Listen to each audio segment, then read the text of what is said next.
Hello, আসসালামু আলাইকুম viewer, সবাই কেমন আছেন? অনেক দিন পরে হাট বাজার উইথ রাহাত চ্যানেলে আসছি। তো আজকের ভিডিওটা টোটালি একটা ভিন্নধর্মী ভিডিও। আমি মূলত অনেকদিন ধরে ভিডিও করতে পারি না ব্যস্ততার জন্য। তো আমার চ্যানেলে অনেকেই বলে যে ভাই অনেকদিন ধরে ভিডিও আসতেছে না। তো আজকে অনেকদিন পর একটা ভিডিও আসছি, তবে এবারে হচ্ছে কুরবানি ঈদ উপলক্ষে। তো অনেকে আমার এর আগের কয়েকটা ভিডিওতে আমার ভাই দেখছিলেন আলামিন রে। তো আলামিনের একটা খামারে আসছি আমি। তো অনেকে হয়তো চিনেন, আলামিন ক্রিকেট খেলাধুলা করতো, এর মাঝে পাশাপাশি হচ্ছে গরু পালে। তো এই গরুটা হচ্ছে গিয়া নড়াইলের বিখ্যাত সম্রাট। এই গরুটা হচ্ছে গিয়া ওর বাবা, আলামিনের বাবা নাম দিছে। তো উনি প্রায় আজকে 1 বছর যাবত এই এই দুনিয়াতে নাই। তো ওনার নামটা দিছে সম্রাট। এটা হচ্ছে এই গোয়ালেরই গরু। তো আলামিন, আসসালামু আলাইকুম ভাইয়া, এভরিওয়ান। আমি আসলে রাহাত ভাইয়ের সাথে প্রিভিয়াস ভিডিওতে দেখছেন রাহাত ভাই আমাদের নড়াইলে আসছে। তো সবকিছু মিলায় উনি আমাদের একটা খামারের প্রতিবেদন নিতে চায়, যেহেতু রাহাত ভাইয়ের চ্যানেলটা আছে হাট বাজার উইথ রাহাত, অর্থাৎ হাট সংক্রান্ত পশু পাখি কেনা বেচা সমস্ত কিছু আপডেট আপনারা অনেক সময় দেখছেন। তো আজকের এই ভিডিওটাতে আমরা আলামিনের এই গরুটা সম্বন্ধে একটু জানার চেষ্টা করব। আলামিন, এই গরুটার বয়স কিরকম? গরুটার বয়স হচ্ছে 32 মাস চলতেছে, অর্থাৎ 2 বছর 8 মাস। এই গরুটা মূলত মানে সব থেকে বেশি লালন পালন কে করছে?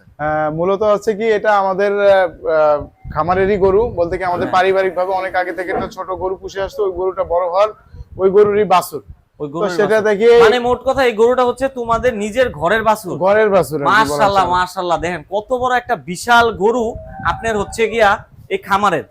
দেখেন আমি আপনাদের ভিডিওটা একদম ক্লোজ থেকে দেখাই।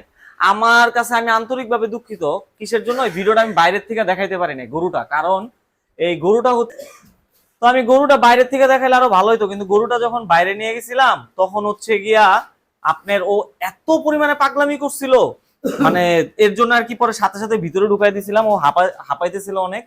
তো এর জন্য অনেক মানে রোদ্রে এই জায়গায় অনেক গরম।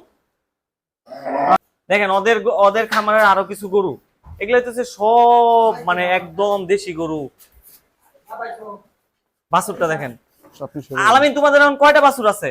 বাছুর আছে ছোট বাছুর 3টা, আর একটু 1 বছর প্লাস হচ্ছে 5টা। এই দেখেন বাছুরটা কত।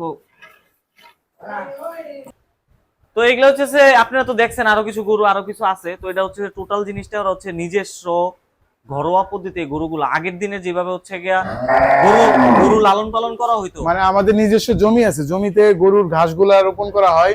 নিজস্ব ধানি জমি আছে, ওইখান থেকে খড় আসে। আবার হচ্ছে আমরা ধান, গম, ভুট্টা মিক্স করে একটা গরুর খাবার তৈরি করি, আর ন্যাচারালি যে খড়, পোড়া, ভুসি এগুলাই। তারপরে এই যে এই গরুটা লালন পালন করার পিছনে সবথেকে বেশি কি অবদান বলতে কি, যে আমার আম্মা এই জিনিসটা এখানে থেকে মনিটরিং করে। আমার মামাতো ভাই মুসা আর আমার মামা শফিকুল ইসলাম, ওরা আসলে ওদের অবদান আসলে এই খামারের সব থেকে বড়।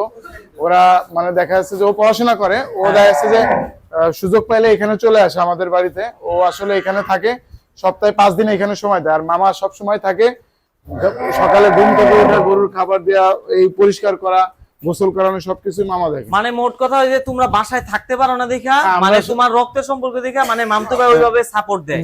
মানে স্কুল শেষ করে আইসে ওর সাথে সাথে আইসে পড়ে, মানে এটা ভালোবাসার থেকে আসে মূলত। হ্যাঁ, ভালোবাসা থেকে আসলে এটা গড়ে তোলা আর কি। এখন তোমাদের মানে কি চিন্তা, মানে গরুটা কি মানে বিক্রি করে দিবা? তোমাদের এবার আমি যতটুকু শুনলাম এই গরুটা ছেড়ে দিতে চাচ্ছ। হ্যাঁ, গরুটা ছেড়ে দিতে চাচ্ছি। দেখা যাচ্ছে যে ও আসলে খামারে একটু পাগলামি করে একটা প্রচন্ড ভাবে। মাঝে মধ্যে যখন এই রশি মশি ছিঁড়ে যায় তখন এটা গরুগুলোর সমস্যা হয়। সবসময় লোক থাকতে হয়। ও একটু খাবার দিতে দেরি হলে রাগান্বিত ভাব, এই দৌড়াদৌড়ি করে, চিল্লা লাফালাফি করে, এটা একটা ভয়ঙ্কর ভাবে অন্য গরুগুলো ভয় পায়। তাছাড়া মামা অনেক সময় দেখা যাচ্ছে বিভিন্ন আঘাতের একটা ভয়ে থাকে যে আসলে ও লাথি দিবে কিনা, গুতা দিবে। তো এই জন্য আমাদের একটা কুরবানিকে সামনে করে, যেহেতু ওর 4 দাঁত, মানে এটা যেটা আসলে কুরবানি দেওয়ার জন্য পরিপক্ক একটা হয়ে গেছে, আমরা কুরবানিতে যদি এটা ওজন 800 প্লাস আর কি, মানে আমরা ধরতেছি কিছুদিন আগে স্কেলে মাপা হয়েছিল 765। তো আরো দেখা যাচ্ছে আরো 2 মাস আগের কথা। আরো কুরবানিকে সামনে রেখে দেখা যাচ্ছে আমাদের এটার গ্রোথ বাড়বে, যেভাবে খাবার দিচ্ছি, পরিচর্যা করতেছি, আশা করি ভালো দাম পেলে আমরা বিক্রি করে দিব। মানে তোমাদের ইচ্ছা কিরকম? আমাদের ইচ্ছা আছে একটা আনুমানিক, যে এটার যে একটা ওয়েট ক্যাপাসিটির উপর ভিত্তি করে আমরা 5,50,000, 60, 70 এরকম একটা বাজেটের ভিতরে দাম বলবো। তো এখান থেকে যদি কেউ নিতে চায়, যার যদি পছন্দ হয়, তো সে অবশ্যই আমাদের এখানে দাম নিতে পারে বা দেখতে পারে। কুরবানি জিনিসটা তো সবাই হচ্ছে পছন্দের উপর দেয়। হ্যাঁ, কুরবানি তো এখন মনে করো খামারে কিন্তু গরু ফিড দিয়া, তারপরে অনেক ধরনের মেডিসিন এগুলা দিয়ে করা হয়। তো আপনারা কি এই ধরনের কোনো জিনিসপত্রই করছেন কিনা? না, আমরা সব কিছু খাই না, ঠিক আছে। আমাদের যেটা সাধারণ আমরা খাওয়াই ঘাস, পুরো ভুসি, কলই, বাঙালি বিভিন্ন। বুঝতে পারছি, মানে আগে যেমন হচ্ছে কি আগের দিনে যেভাবে গরু লালন পালন করা হতো, একদম গ্রামীণ পরিবেশে যেভাবে করা হয়। হ্যাঁ, ওইটাই আর কি। এই যে দেন ঘাসগুলা ওর এরকম ভাবে প্রতিদিন হয়তো 10 জুড়ি ঘাস দেওয়া লাগে। হ্যাঁ, তো আমরা হয়তো দেখানোর চেষ্টা করব যে তোমাদের যে ঘাস কাটার মেশিন তোমরা কিভাবে কাটো, তো আরো কিছু টুকটাক খের। তো যাই হোক, তো সবকিছু মিলে আর তোমাদের এই গরুগুলোর পিছনে তো তোমার আম্মার এই সব থেকে বড় অবদান না? হ্যাঁ, আম্মা আসলে এখানে থাকে, তো সবকিছু উনি পরিচালনা করে এদেরকে দিয়ে। তো আম্মা আসলে আমাদের যে অনুপস্থিতিতে সেই দায়িত্বটা সুন্দরভাবে এখনো পর্যন্ত গড়ে তুলছে। তো যার কারণে এই আমাদের এই আজ পর্যন্ত এই একটা অ্যাসেট।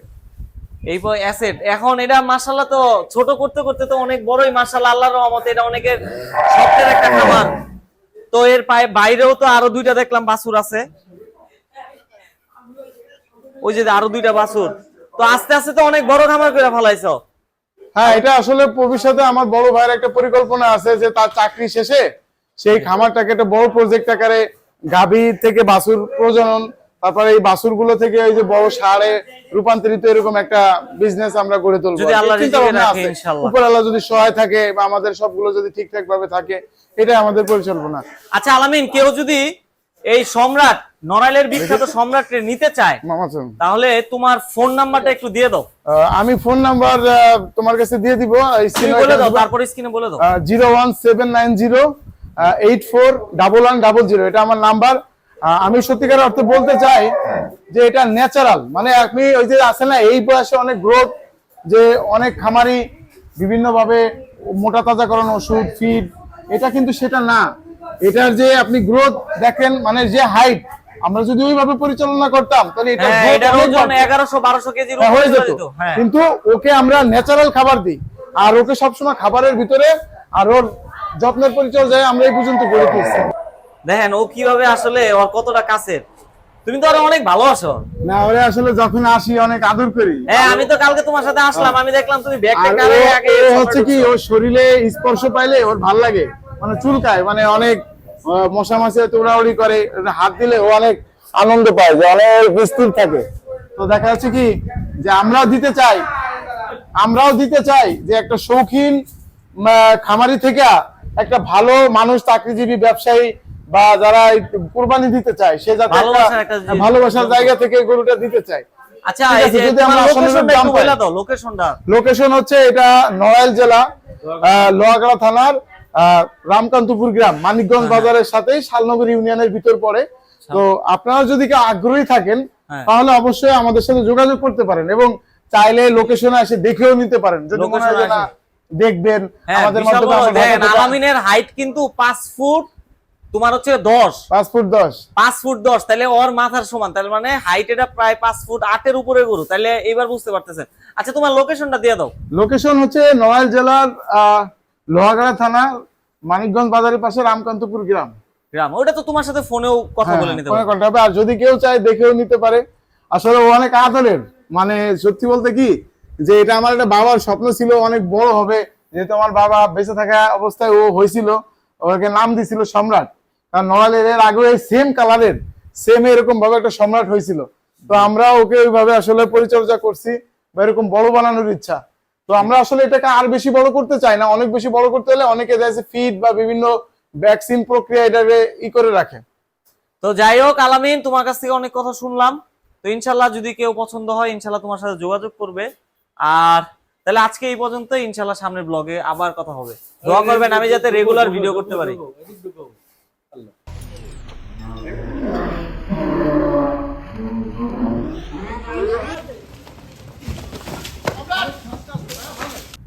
হ্যাঁ সম্রাট।